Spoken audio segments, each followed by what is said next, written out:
Money allows you to walk out of situations that you don't want to be in. My husband couldn't understand why I would quit something that was making really great money. We went from 0 to $1 million in about 13 months. I'm a wellness and fitness person, but I love wine, but I want something lighter. And I was like, this is a huge opportunity. And so I had started raising the $2 million for that. Now, we did not see COVID coming. I felt like a failure. I had an investor who was like, I can't believe that I invested in this. It is a leader and founder's job to consistently paint the vision, even when you can't even see it.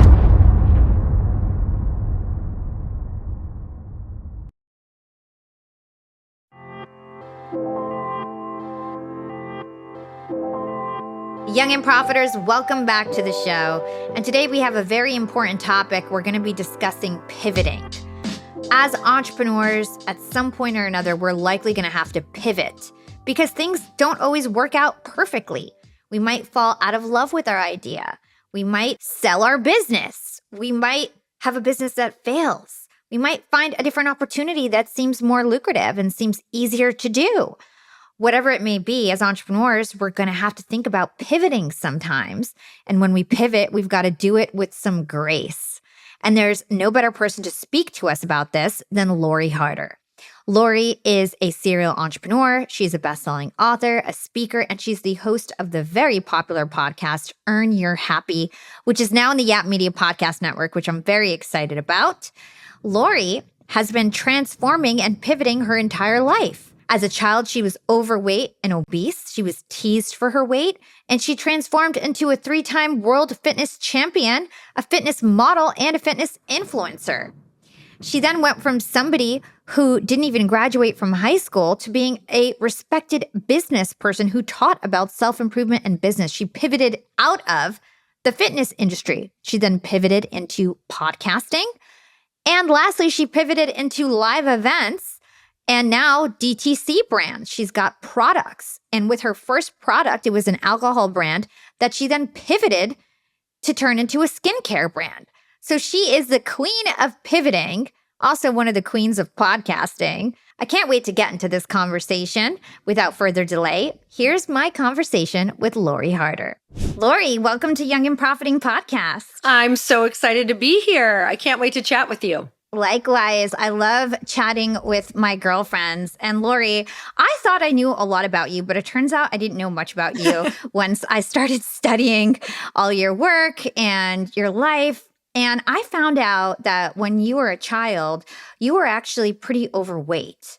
And that was so surprising to me because I've always known you as somebody who's super fit and like you've been a fitness model in the past. And I just had no idea that you had this transformation. So I'd love to understand, like, what was it like for you as a kid? How did that actually shape who you are as an entrepreneur today? Oh my gosh. Coming from a family that it really stemmed from all of our joy came from connecting over food. It was just as far as I can remember back, all of our like extracurricular time, all of the things that when we were sad, when we were happy, when we were bored, we connected over food. And, I remember having a really like loving childhood as far as family and parents go, but also there was a lot of pain that's connected to when you use food as a crutch. Because when I think about, my mom, my sister, and all of my mom's sisters, who she had 4 sisters, there was a lot of anxiety. There was a lot of depression. There was a lot of health issues. There was a lot of self-loathing. So it was kind of a mix of everything. And for me, I just remember, being young and already like having those moments as a young kid. I remember when I think I was 8 or 9 years old. It was the first time I realized, oh, this is going to be a little bit painful being in this body. Is I got invited to a pool party with a bunch of friends in my church. And I remember having such a massive crush on this one kid. And I was that kid who was so outgoing before this, like even before this moment, which we'll chat about in a second, but it was always, oh my gosh, look at my dance moves. Look at this dance I made up. Record me. Somebody put a camera on me. Like this is who my personality was at the core. And so I remember going to this pool party and I got this new swimsuit because the love of my life was going to be there. And I could not wait to go up on this diving board and show it off and, do this like cool flip. And I remember walking up, one of my girlfriends, one of my best friends at the time, she was super skinny. I just remember like she was climbing up the ladder in front of me and looking at her legs going, oh my God, like being that young going, oh, I wish I could be that thin. And all the boys liked her. And I get up on the diving board and I can hear the kids, like my friends, chanting something. And they're saying whale over and over and over again. No. And I just remember standing on the edge of the diving board and having that moment of like, I want to hide. And so I went from this really outgoing, look at me, can't wait to perform, like I want to sing, I want to dance, I want to be your friend, to starting to hide because of my body. And I remember being under the water though and thinking, literally, I'm not going to let this happen to me. And so even though I was really young, I started like just thinking, okay, is there a way that I could have this not be like my destiny? So fast forward to being about 11 or 12 years old, I was sitting at the table with all of my aunts. And again, like a really loving family, but a lot of struggle around weight, like thinking that this was our genetics. And they were just, we were all sitting around eating at a family get together. And they had known that I had like started working out, like just doing some exercising at home, doing exercise videos. And they're like, just wait, you'll be fat just like us, no matter what you do. And in that moment, I remember rejecting it again, like, no, this can't be genetics, because what they're saying to me is this is just how you are and it's who you are.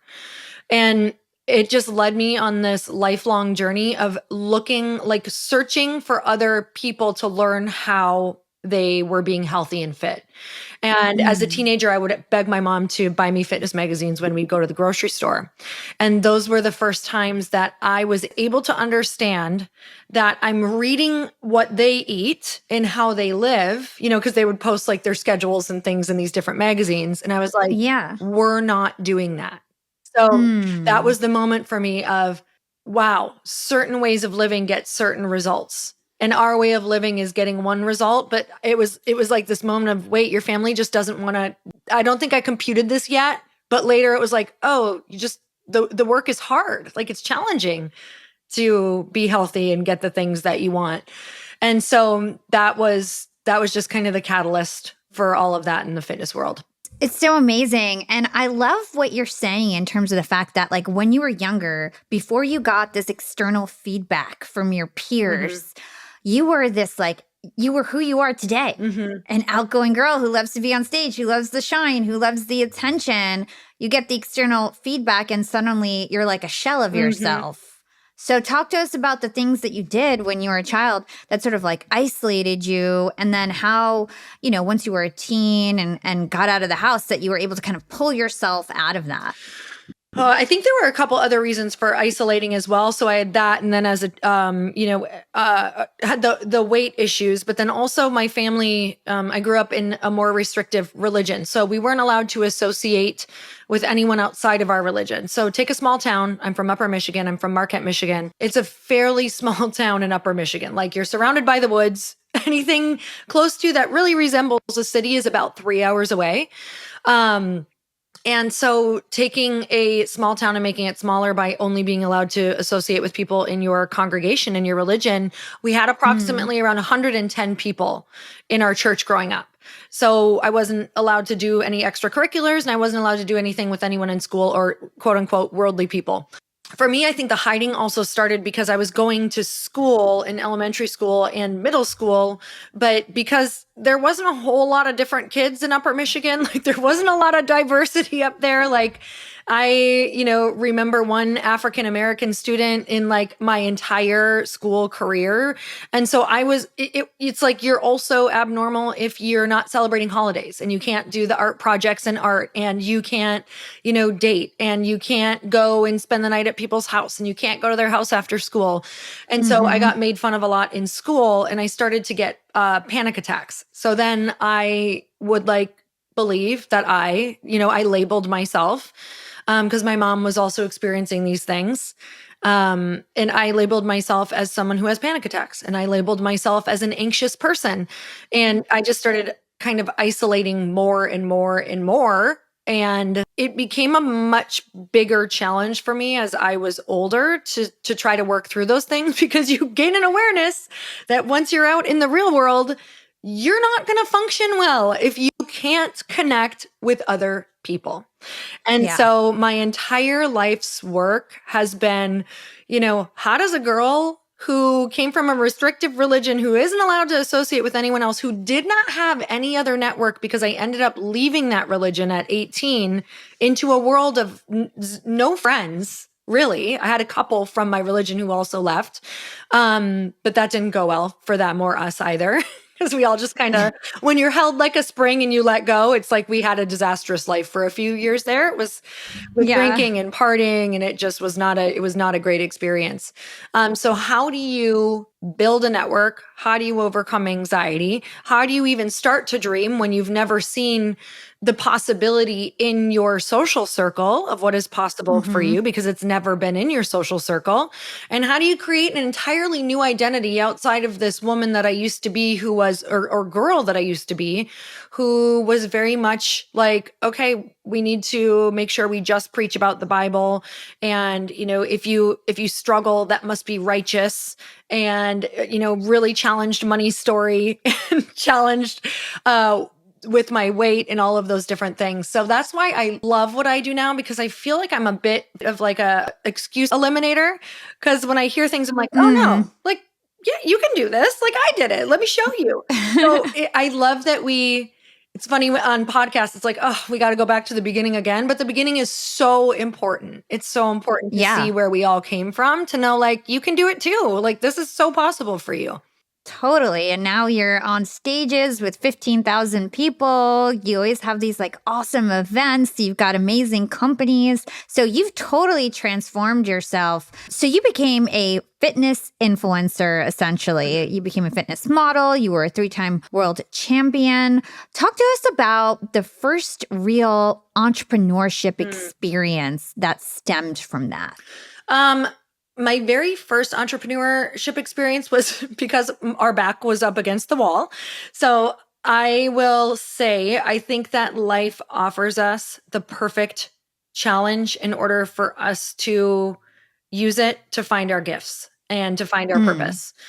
I got married at a really young age. I met my husband when I was at the end of 20, almost 21. We're kind of those people who just like knew fairly quickly that we were going to be together.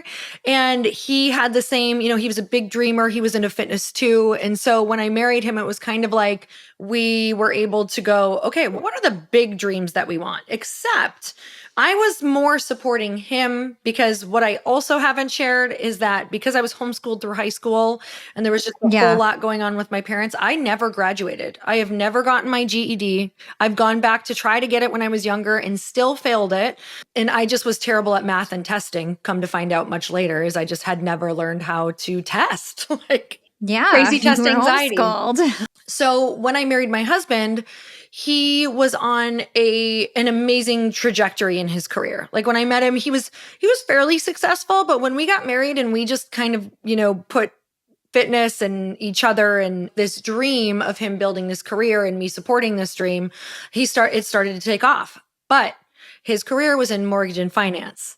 And in 2008, which was, not long after we got married, there was a recession, which mortgage and finance, that whole industry essentially got erased for a while. Like not just, oh, it's struggling, like, oh, it's going down the toilet. Like it's literally got completely erased, which means there was no really great place for him to go.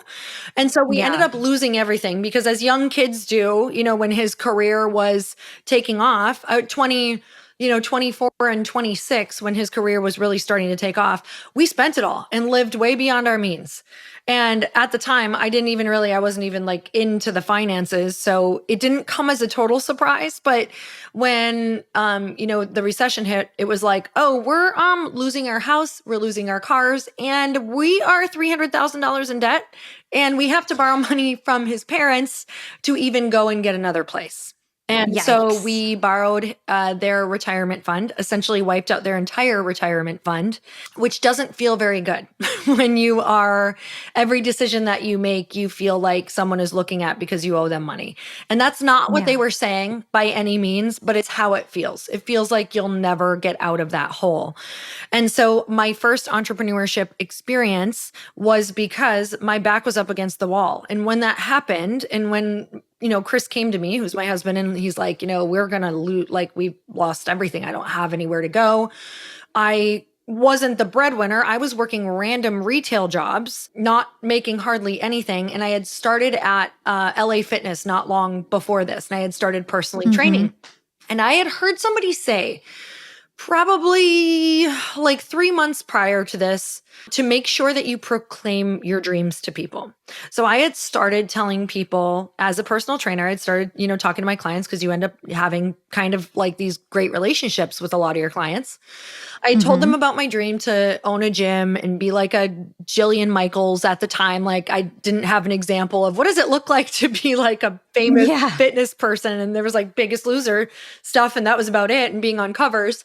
So I told them, like, I want to be on covers because that's what inspired me when I was young. Like, I used to carry these fitness magazines around, and they were dog-eared, and I would just like, they were my like icons. I just followed everything that these women did.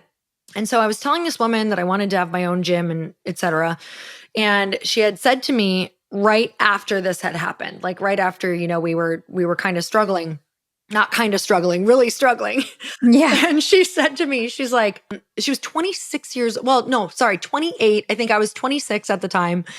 And she said, I'm opening my own chiropractic studio. Like, how cool is that at 28 in the Midwest too? I'm like, wow, that's amazing. And she said, if you want to come and train me and trade for free, like train me 3 times a week, you can work out of the lower level of this chiropractic center until you can pay me.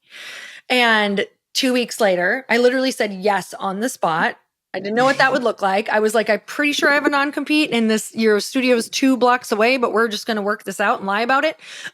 And so I had said yes, and also realized, which didn't even care, the lower level to her chiropractic studio was completely unfinished. So it was, and I did not have the money to finish it. So it was studs and wires, and like, there was no workout equipment down there. There was no mirrors. There was no nothing. So I'm like, okay, how's a girl go and figure this out? And I remember my husband and I went to a Walmart, and we got the flooring, like the flooring you put in like a toddler's like room, like the squares you piece together. Yeah. We put that down on the ground. We found black. Thankfully, it wasn't like all different colors. But we put that down on the ground. Like, I bought a couple sets of weights, but because they're expensive at the time for me, I bought a lot of those like straps that like bust and pop in your face, like the rubber bands. So I was like, I don't normally train with bands, but we're girls going to learn how to train with bands. And then I bought those mirrors that you put on the back of your like the back of your door, like as a teenager, the sticky mirrors. And I bought 3 of them. It's like all I could afford. And I remember this woman coming down because she had answered an ad, that we had put out there. And she pulls up in a Range Rover. And I didn't really know what a Range Rover was at the time, but I was like, I know they're expensive. And I was like, oh shit. Like, oh no, like she's about to walk down to this, janky basement with my janky things. And so she walks down the stairs, and I go, don't mind, we're under construction. We just opened, like, we're going to remodel all of this. So thank you so much for, being one of the first like clients. She totally didn't care. She stayed with me for like 3 years into the studio that I had ended up getting the year after. It was just one of the most beautiful lessons. And it was one of the biggest things that shaped me. Is the biggest, most beautiful things start really small. And you'll gain your deepest insights there for everything. I love this story. It just shows so much like how you really grew it from the ground up. And I love the story of you and Chris. I had no idea that you guys met so young. Now you guys are just this amazing power couple that's always doing these awesome events. And it's just really inspiring, honestly, to hear the story about how you guys kind of grew together and did this all together and how he supported you and helped you. Young and Profiters, you know me. I love a great deal just as much as the next person. But I'm not going to cut coupons or collect loyalty cards just to save a few bucks. It has to be easy. No hoops, no BS. So when Mint Mobile told me it was easy to get wireless for $15 a month with the purchase of a 3-month plan, I didn't believe him. But turns out it really is that easy to get wireless for $15 a month. And Mint Mobile made it so simple for me to switch. Everything was online. It was easy to purchase, easy to activate, easy to save money.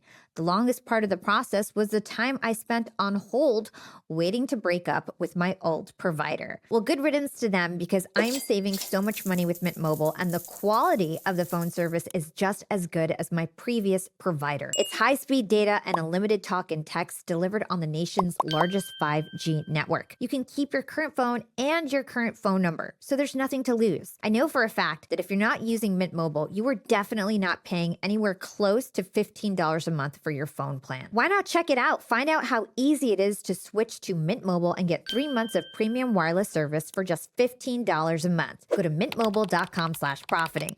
That's mintmobile.com/profiting to cut your wireless bill down to just $15 a month. That's mintmobile.com/profiting. $45 upfront payment required, equivalent to $15 a month. New customers on first 3-month plan only. Speed slower above 40 GB on unlimited plan. Additional taxes, fees, and restrictions apply. See Mint Mobile for details. So at what point did you take this and scale it online? What was that like? With the in-person personal training, you kind of have a realization that you are trading time for money because I wanted to make more because of this number that we were in debt. And so my head and my husband's head starts doing the math on how long is this going to take us? And you realize you'll be like 80 years old to pay this off. So we're like, okay, can't just trade in-person stuff because we'll never pay this off and we'll never be in the positive, essentially, the way that we want to live life at all. At that time, I was starting to do fitness competitions. And the woman that I had found through a fitness magazine and I had gone to her camp had an online training membership. But the membership was for fitness competitions, like if you wanted to compete. So it would be, the workouts, it'd be the competition diet, all of those things. It'd be like, group calls, group recognition. And I was like, wait, this is freaking amazing. Why wouldn't I do this for just the people who can't train with me? Because I had slowly started building like a Facebook presence. And I built it simply by like every single day I would show up and write something that I was going through or something that I was reading and something that I was doing to move through it. And it became like an online journal for me. And somehow I didn't even realize what I was doing. I was obviously growing a personal brand. And so I would have people all the time because I'd talk about my workouts that day. I'd post them online and I'd have people who'd be like, God, I wish I could train with you. Like, I wish you could, we could do this together. And so I knew that there would be some people, I didn't know how many there would be, but I'm like, oh, I think I can count like 5 who would join this thing. And so in the beginning, I just started I gave my in-person clients who couldn't train with me more than a day, I gave it to them for free to start, to give me feedback. And one of the women who I gave it to, this is such a great story. Mind you, your girl didn't graduate. So it was real, this typed out horrible PDF version. It looked fine, but it certainly didn't look great. And so one of the women that I gave it to, she's like an editor for, this big company that she works for. And she loved me and I loved her. And she was like, Lori, I love that you're doing this, but I'm going to help you format all of this for free because you're giving it to me for free. And so that was my first experience of she helped me level up my brand. And also this experience of go look and trade. Like if you're great with the workouts, but you're not great with this, like go and try to find people that you can barter with or trade with. And so that's Mm. really how I started doing a lot of different things. I had that moment of, wait, if this is working for this, why couldn't I go barter for this or barter for that for now until we can really get this thing off the ground? And so that's how the online fitness membership started. We had that for like 9 years. We did challenges to get people in there. I did, first it started with a 30-day challenge. Then as people's attention started to deplete, we did a 14-day challenge, then a 7-day challenge ultimately was our challenge that really, really crushed, that just did really well and brought a lot of people in. So we always hovered from like 1,000 to 2,500 members paying around like $89 a month. And it was a great membership that I loved until I didn't, until I like decided to really pivot. And I remember when I made that decision, because we were doing some other things too. We had really gotten into business and entrepreneurship. And my husband couldn't understand why I would quit something that was making really great money. And that is a whole other conversation. But it's like when you grow into something after 9 years so different, and I was so thoroughly enjoying the entrepreneurship world and events and being in that energy and helping those people, it became like, it's weird. It's like your soul can't even do the other thing anymore. And I wasn't identifying as a fitness person anymore. I was identifying as me being a person who loved fitness, but I wasn't identifying with me wanting to help people necessarily on their fitness journey. I really wanted to do a full pivot into helping people with their business and money and big dream journey. Well, that makes sense because I feel like the easiest way to start as an entrepreneur is to scale something out that you're really good at, right? So you were really good at fitness. You didn't dream about becoming a fitness teacher, right? Yeah. That wasn't your ultimate dream, but that was what you could when you had no money, a way for you to make a lot of money, right? It reminds me of starting my social agency. I never wanted to have a social agency, but I was really good at it. So it was my first business. And so I just did that. Now I'm passionate about my network. My agency is doing great, but that's not really my passion. I always wanted to have a podcast network, right? Yep. So it's so cool that you were able to realize that.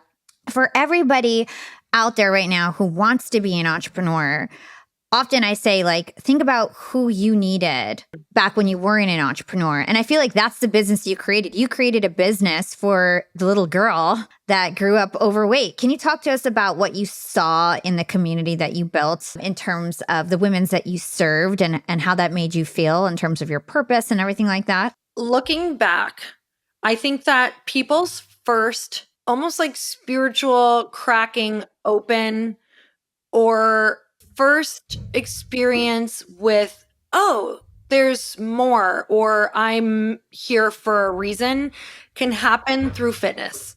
And I think that is because when you find wellness or fitness, this can be wellness or fitness, maybe you're not sleeping well. Maybe you're not treating your body very good. Maybe you're not eating very well. You're not moving. And I think that in order to be the vessel, which is what I believe we're here to do, is be the vessel in which we get to live out our dreams and our purpose. And in order to get those like messages, you have to be fairly healthy. Like you need to move your body, you need to eat well, you need to be sleeping. And then later on, you learn that there's levels to these cracking open. I'm just going to use those words of like, oh, your next level, so on and so forth. And, you know, your next level after fitness is going to require community. And your next level after that is going to require a community that stretches you or some big challenges. So what I noticed in the fitness world is that women would come thinking they wanted the abs. And what would end up happening is that they would realize that it was never about that. It was about a bigger purpose. And the more that they would eat better and move better and feel better, the more they would go, oh my God, I think there's more for me. And then not just more, they also wanted to make money because money allows you to walk out of situations that you don't want to be in. And so that is what I noticed. And that is where my heart started to be so pulled, is that I realized I was training a whole lot of women who were in situations that were not necessarily chosen, but they felt trapped. And I'm not even talking about necessarily just like marriages or relationships, but that would come up a lot. But jobs. But, like jobs, family dynamics, like very interesting things that they felt they were stuck in due to financial situations and circumstances. So, did you actually just shut down the fitness business? One of the things that I left, I feel like I lived like 5 lives at once. One of the things I had left out is that along there, when we were rebuilding and I had that studio, the gym in the chiropractic center, I got a client who had worked with my husband in the mortgage industry. And she was like, hey, Chris, does your wife still train? Like, can I train with her? I want to lose 100 pounds. So I was super excited because I'd met her a couple times and I really liked her. And I started training with her, and like, she would always talk about like these supplements she was taking. And at the time, because I was in the fitness world, and working with a coach who was like all natural, food only, meaning not like drugs or anything, but food only. She didn't want shakes. She didn't want supplements. She was like, get your nutrition through food. Really, really clean coach. Because I was working with her, when someone would talk about like shakes and supplements, I was like, no, you should do food. And she's like, I'm a busy woman. Like, I can't be cooking these 5 meals that you're telling me. Because at the time I'm young, I'm not thinking of people with kids or busy lives. I'm like, no, you need to make 5 meals a day. Like, I learned later, I'm like, wow, was I crazy to ask that of women? Okay, got it. So she's telling me about these things that she's taking. I'm like, blah, blah, blah, don't take them. Like, you need to just eat these 5 meals I'm giving you, like this meal plan. And so fast forward 6 months, she loses almost 100 pounds. And as great of a trainer as I was not getting those results with other people. And so I was like, what on earth are you doing now? She had entered a challenge, and she was obviously like sticking really closely to it and working out or whatever, but she felt great. Like every day, this girl was in the best mood. She started lifting heavier than me, which was just a moment of like, wait a minute, you're like lifting heavier weights while you're losing weight, which is normally really counterintuitive. Normally you're like really tired, or your muscles, like you can lose muscle when you're losing all that weight. And so I was like, bring me that shake that you're on. Like 6 months in, and I had said no for that long because it was network marketing. And so that was my breakdown moment. Is I was struggling with my diet and I was competing, and I was like not feeling good. I was feeling kind of like depressed because the food was just like blah, and it wasn't, I wasn't eating great. And that was it for me. I was like, okay, let me try this. And I tried it. 2 weeks later, I had never felt better. I actually ended up like 2 months after going and competing and sweeping 2 like national titles that have never ever been swept in the same year. Wow. Still has never happened, because I just had never felt so good in my life. And so I got into network marketing. That ended up, we went from 0 to $1 million in about 13 months. Now, Wow. I was able to, because I was so passionate. My back was up against the wall. I needed to pay off my in-laws. Like that was hovering over my head. I felt like I couldn't buy anything without like feeling awful. And I had gone bankrupt as a teenager. Well, I hadn't, but my parents hadn't. And I was like, I am not repeating this story. We were listening to Secrets of the Millionaire Mind. We had started in network marketing, which that company in particular that we were in, it was called Isogenics. We're actually still in it, but it was like more of a personal development company than even a network marketing company. So we had gotten so deep into money mindset, like learning about, being abundant and all of those different things. So the reason I'm telling you that is because when you said, what did you do with the gym? That was doing so well along with the membership that I actually gifted it to one of my best friends, and she took it over for a year. So I just handed her the keys with all of the equipment, all of the clients. And I said, here you go. I knew that she wanted to start a business. She had just left her husband and had like an amazing business for a year, and got to take all of my clients, which was a gift to me because I didn't want to give them to someone I didn't trust. And so that was one of the biggest, like my first big, oh my God, this is what money can do. Like that's exciting. Wow. So awesome. So you have a huge podcast, which has just recently joined our Yap Media Network, which I'm so excited about. I love it. And Lori, like you're a legendary business female podcaster. I remember, when I thought of Lori Harder, I thought podcast first. Like, I don't know if it's just because I'm biased, I'm in the podcast industry, but I always knew you as like a podcaster and like a big podcaster. So at what point were you like, all right, I'm starting this podcast? Yeah, fam, I spent years slaving away in jobs, trying to prove myself, trying to figure out what gave me joy and energy at work, and trying to build truly productive teams. And eventually, I did figure everything out. But what if you could figure out all that stuff about yourself and your team in a fraction of the time that it took me? The Working Genius model will transform your work, your team, and your life by leveraging your natural gifts. And let's face it, you're going to be more fulfilled and successful when you lean into rather than turn away from your true talents. Working Genius can help you discover how to increase joy and energy at work by understanding what your true working geniuses are. The Working Genius assessment only takes 10 minutes and the results can be applied immediately. I took the assessment and my primary 2 working geniuses are inventing and galvanizing. It makes total sense why I am a serial entrepreneur and why I've always created teams and always loved to motivate people. That's like literally what brings me joy and energy. It's why I even started this podcast. And so once I took the Working Genius assessment, it's sort of like everything snapped into place. I really understood, wow, like this is really how my brain works. This is why I've been gravitating towards entrepreneurship and building teams. And it also told me about my working frustrations, why I steer away from other things that really suck the energy out of me, and why I've done things like hire my business partners so that they can handle the stuff that I don't like, because those are their natural talents and not mine. The Working Genius assessment is very affordable and it's also very scalable for your teams. It's only $25 per assessment. And you can get 20% off by using code PROFITING. To get 20% off the $25 Working Genius assessment, go to workinggenius.com and enter the promo code PROFITING at checkout. That's workinggenius.com and use promo code PROFITING for 20% off. Oh man. Okay. So I had listened to podcasts. That's where it all started from, number one. Mm-hmm. I was such a podcast junkie. I was a huge Lewis Howes podcast fan. And then I joined his mastermind because I would listen to podcasts and I had messaged him. Like I would, tag him and message him and just give like takeaways from the podcast. Like, thank you so much. Oh my God. Cause I was a big runner. So when I would run 3 to 4 times a week, I was doing like 6 miles each time. That's a full podcast. That's like an hour podcast. And so I was just consuming these podcasts while in state, you know what I mean? Like in a state of like when you're running and you're working out or you're walking is huge. You're just in a state where you're going to absorb, you're going to crack open, you're going to get more ideas. So podcasts completely changed my life. They were my running and walking mentors. They would change my mindset. They would help with my anxiety. It was everything for me. And so when I joined Lewis Howes Mastermind after messaging, like he had talked about it on his podcast, I would have never found it if it wasn't for that.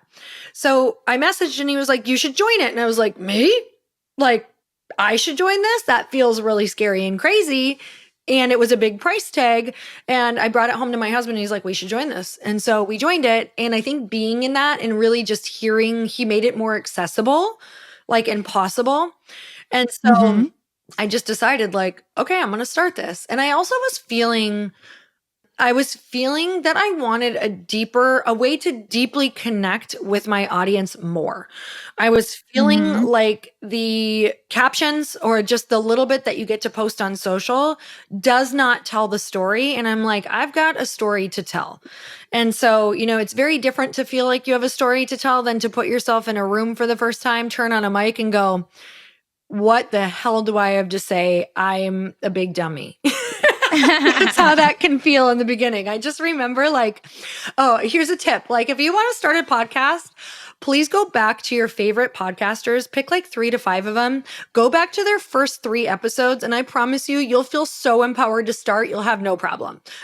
Yep. I listen to mine and I'm like, oh my God, it's so bad.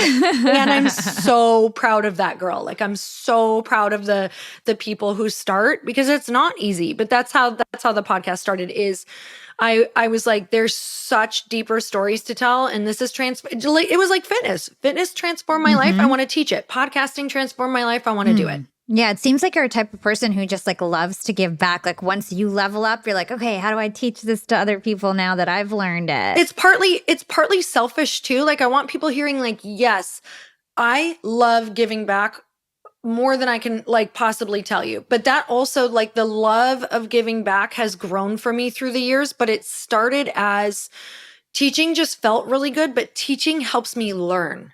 So, they say that if you really want to learn, you'll start to teach what you like on the subject that you love. And there's something about, like, even in fitness, this is a crazy story, is outside of finding the network marketing company and then winning those national titles that year, what had changed for me before those competitions, because I had been competing for almost 5 years at that point without winning a first.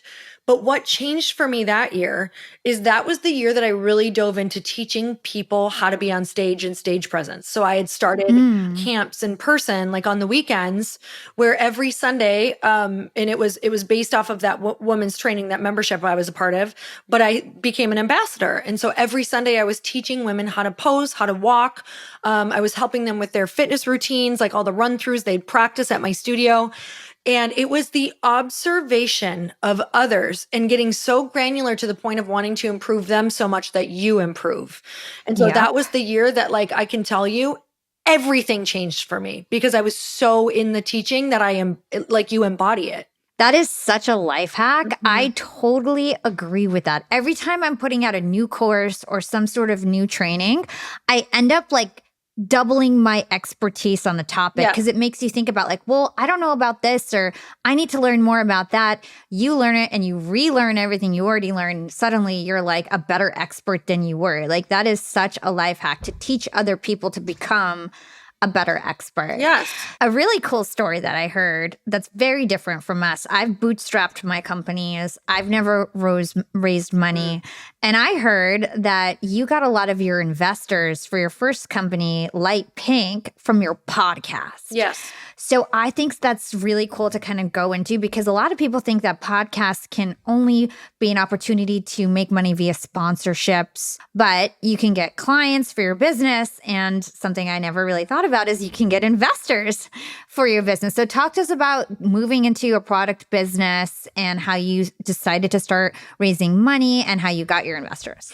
Oh my gosh. People are like, how do you get investors from a podcast? Well, a podcast is such an intimate way to connect, and you won't necessarily connect with everyone in that way. I've absolutely had podcasts, like hundreds of them at this point, where I get off and I'm like, okay, no connection, but thanks. See you later. So See you never.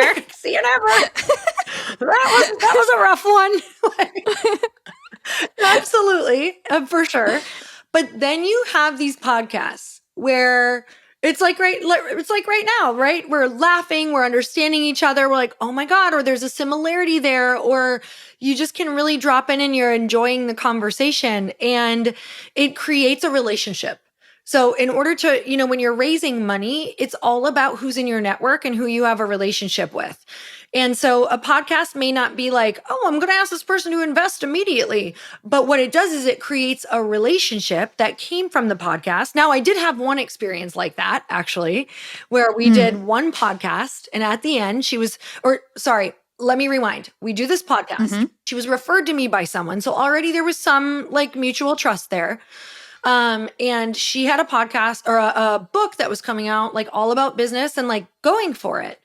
And so in the middle of the podcast, I knew that I wanted this woman not only as like, I would love to be able to just have her in my network. I'm like, oh, to be able to just bounce one or two questions off her once in a while would be huge for me.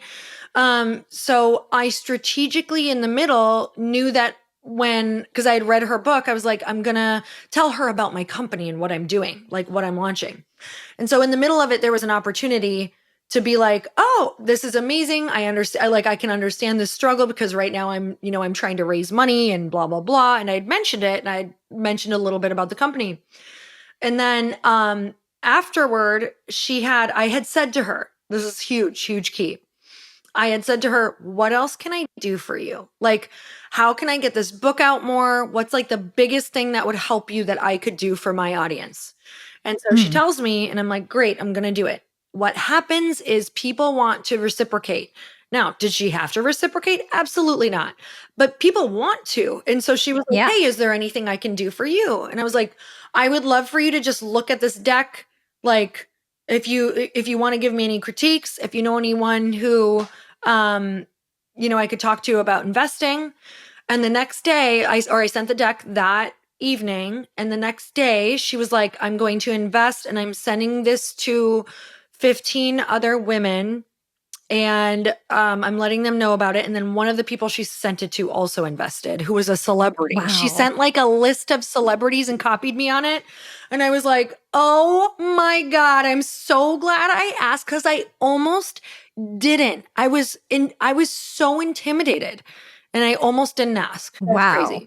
That's amazing. So you ended up getting sponsors for this light pink brand. Can you tell us a bit about this brand, and we'll talk about how you transitioned and everything? So light pink at the time was, this was 2019, 2020, like time just turned 2020, but 2019 was the initial idea. That's when I was like getting the deck together and the idea and doing all the things to like formulation and all that stuff.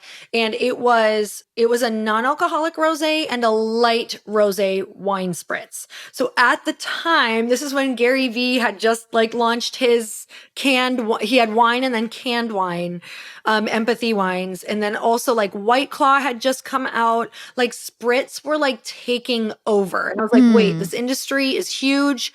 I'm a wellness and fitness person, but I love wine, but I want something lighter. And I also want something for non-alc days. And they don't have anything that's good right now. Like it was like, oh, here's your sparkling water. Like there wasn't really anything good. Now it's like freaking loaded with non-alc options. Yeah. And direct to consumer had started to go bananas in this world. And I was like, this is like a huge opportunity. And so I had started raising the 2 million for that. Now, we did not see COVID coming. Yeah. And that just ended up, what happened is it had stalled so many of what we were trying to do, because the manufacturers, co-packers, warehouses, nobody wanted to take on a new person, because all the new people were like tanking because they didn't have the runway. We didn't have the money. Like it was not, there were so many other reasons, but they were like, no, we're not taking anyone new. So on top of legal fees, which for alcohol, which by the way, please, if you're going to start a business, I would highly recommend looking at what has the most red tape, because that's going to be the most expensive legally. Just ran through so much money with legal fees and formulation and trying to hang on and get out there, but had half the money left and decided, a year and a half later, when we just could not get this thing to the finish line, I had a girlfriend be like, this happens all the time to men. Like, cause she was she was in that world.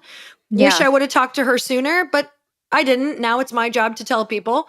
She goes, why don't you just pivot? Like, you have so many other things you could do. Like, and I had already had another idea for an upsell, because I was like, oh man, we're gonna need to make more money than this, because I don't know how we're gonna like go out into market and get the money that we need. So I had started thinking of like, oh, I love hydration. I love hydration packets, but I don't love what's in them. And I wish they did more. And so that was already in the back of my mind as an upsell. And so when this happened and she gave me full permission, this was a girlfriend who literally like just so insanely successful. And it was like such freedom, her going, just do this. Like, this is not abnormal. Let me show you all the companies who have done this. Most companies that you see right now never started as the company that you see. And I think I felt like in that moment, it was such freedom, because what I was feeling before that was the worst anxiety of my life. I felt like a failure. I felt like I can't believe I have to go into all these investors, that we used all this money and we still don't have this idea that's going to get out. And I feel like such a absolute failure loser. I can't believe that this was where I like completely halted my career. Like everything that I had worked up to right now is just like been halted.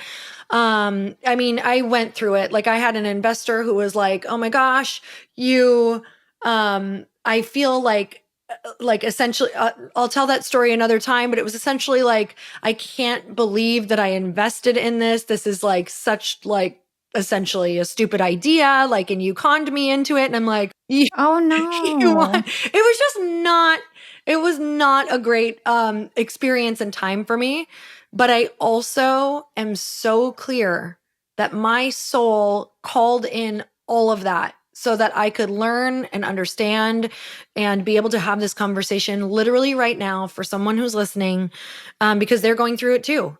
And Yeah. I just think podcasting and storytelling is the most important thing that we will ever do for people to help them reach their dreams and know what it really looks like. Because how would I have known Yeah. that this is normal? How would I have known that even commentary like that from people was totally normal and a part of the journey? Because you don't know until you talk to people who have gone through what you've gone through. Totally. Yeah, fam, I'm not a finance person. I'm a make money person. I love to innovate, create, and sell.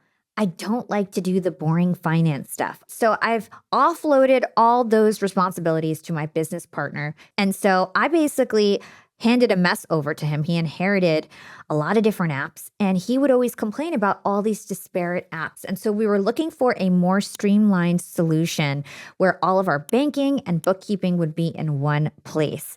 And we found that with Found. Yes, it's called Found, which is very fitting.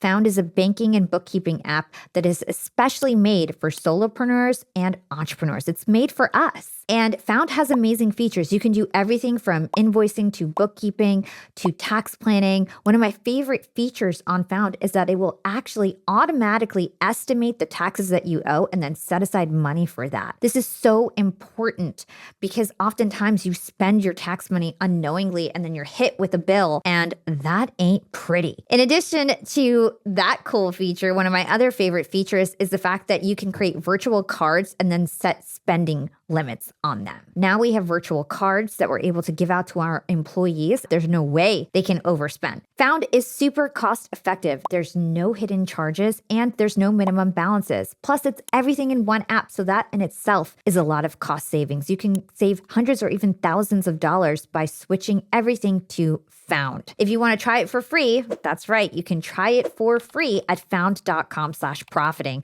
That's FOUND.com/profiting, found.com/profiting to try Found for free.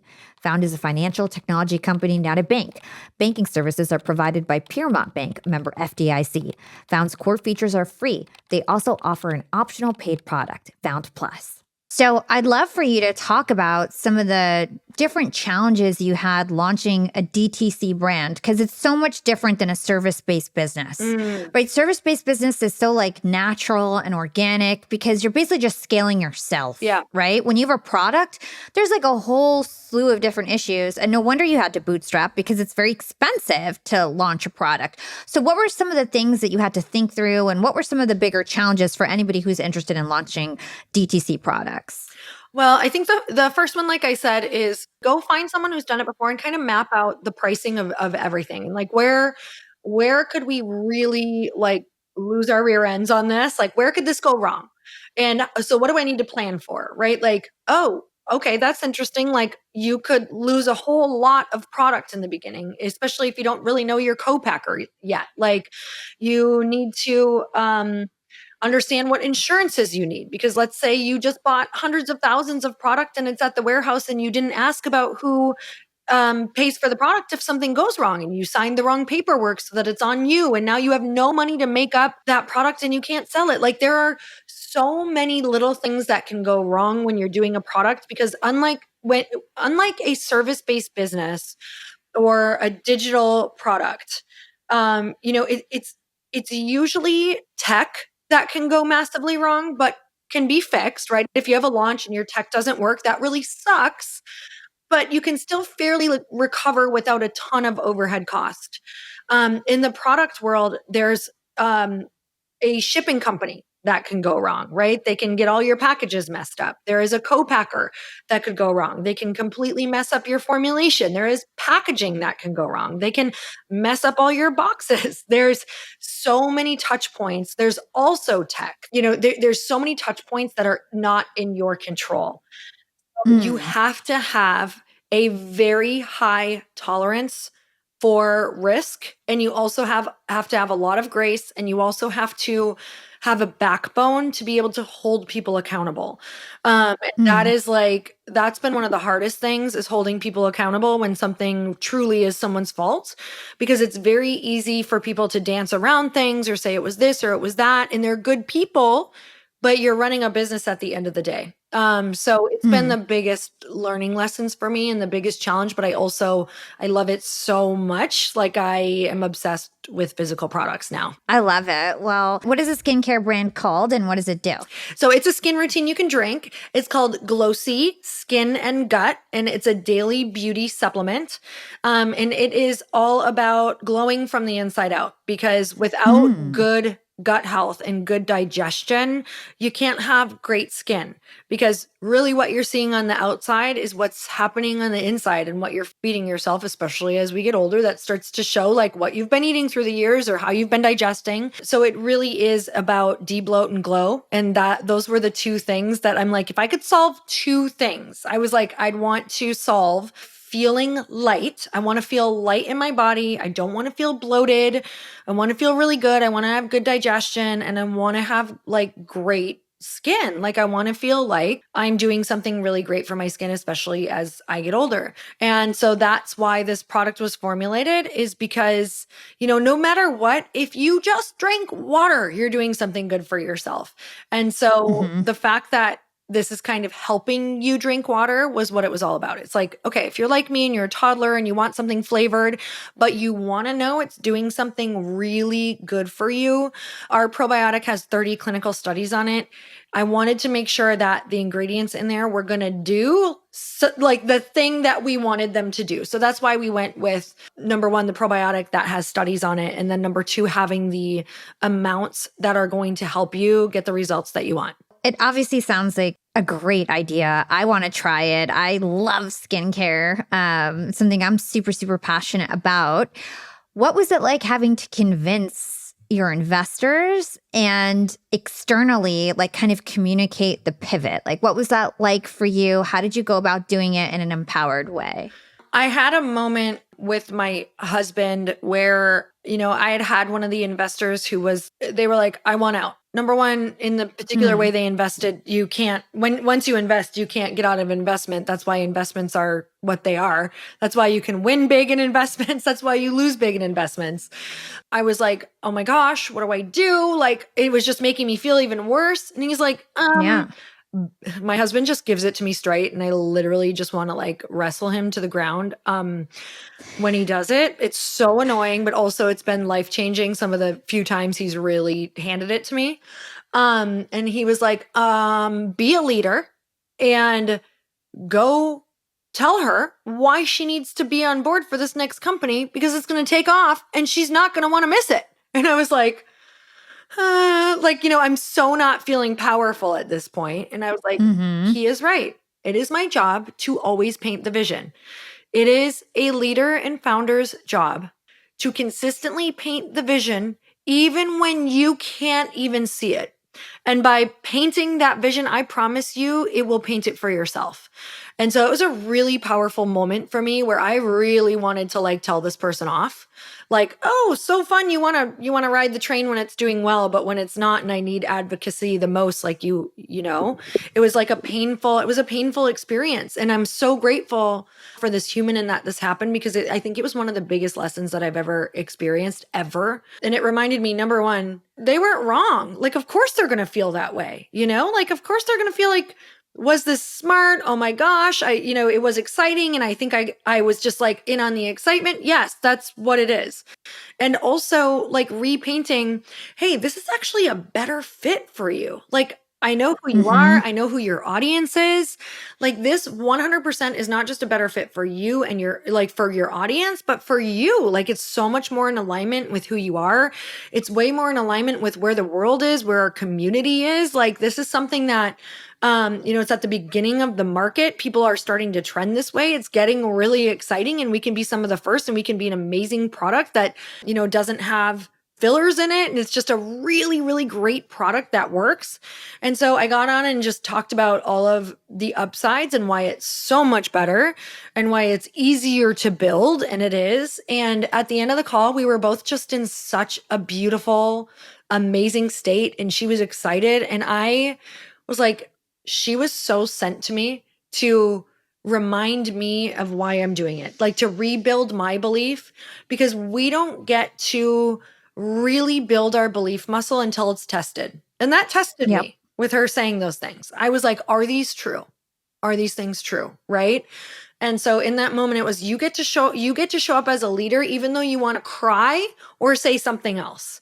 And so I had Yeah. my little moment of like crying beforehand and feeling awful and like maybe she's right and all of these things. And then it was the greatest gift that I could have ever gotten. I love it. And as you're telling these stories, it's so obvious that so many people have helped you along the way. Mhm. And you've also helped other people on your journey. And I know you have a book that is called A Tribe Called Bliss. Can you talk to us about what a bliss tribe is? So A Tribe Called Bliss, at the time, I was doing an event called the Bliss Project. It was a 3-day event about empowering yourself and just creating a life of like that you love. And essentially in the book, I define bliss as more of just a place that you create for yourself. And it's not external, it's all internal. It's what you decide in your life right now. Like you can experience bliss right now. And in order to create and build a life that you want even more, I'm not saying you shouldn't have the things or have it all, because I do believe you should, but you have to find that place within yourself. So that's what the event was based off of. And so the book was based off of the event because it was like I put a lot of the exercises that we did in the event into the book. And the book is about breaking through superficial relationships and finding your purpose. And that's what the event essentially was about too, because we broke everyone out. It was so many group exercises. And I was just for watching these women transform, finding and connecting to these other groups of like-minded women. And so the book essentially is 4 Agreements by Ruiz. The 4 Agreements book that I absolutely love, that's like the 4 agreements to having a great life. I think that there's agreements to having great relationships.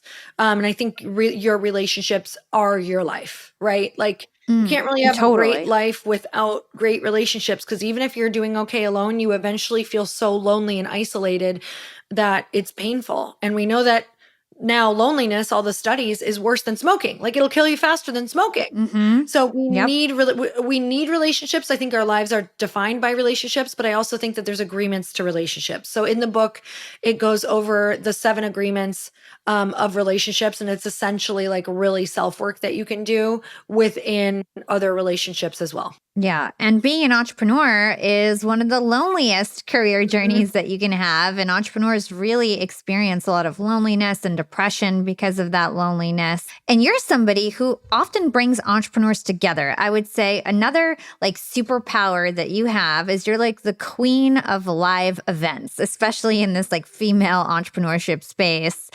I'd love for you to talk to us about like why you love putting on these events, and also like what is the business opportunity or what's the business model of events for people who are interested in starting that?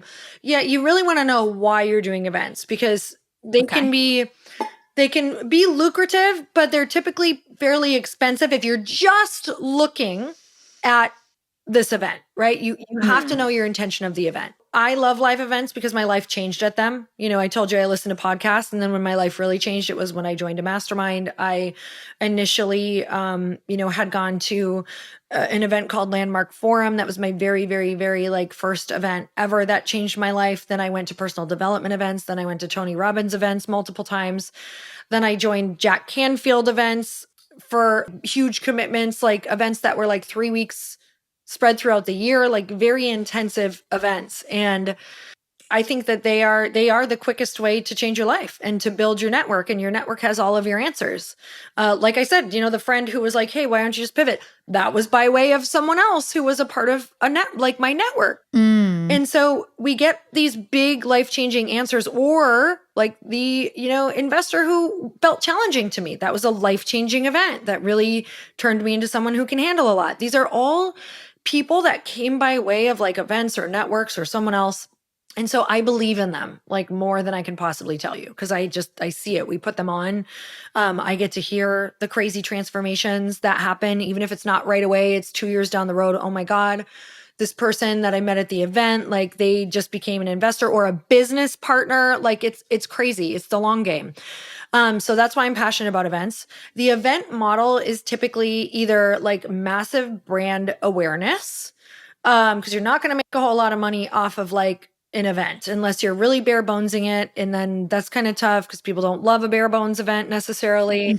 But it's going to be selling off the back end or like making sure that you, if that's going to be your top of funnel, like brand awareness, that you are utilizing that content like from the event or you're utilizing something from there to sell something else. That makes a lot of sense. And then maybe getting sponsors for your event if you're going that route. Sponsors for sure can be a great way for events. But even with sponsors, I find it's like you can make money from it, but it's not going to be like life-changing money compared to what it costs to run an event. Got it. So you're doing it a lot for just like awareness, for content. That's so interesting. It depends. If it's like a mastermind event, that's very different. That's a great event to monetize. Got it. Because that's a lot more like high ticket, less people. Yes. That makes a lot of sense, but still very valuable for the people that are in it. I'm actually like considering to join like some entrepreneurship masterminds.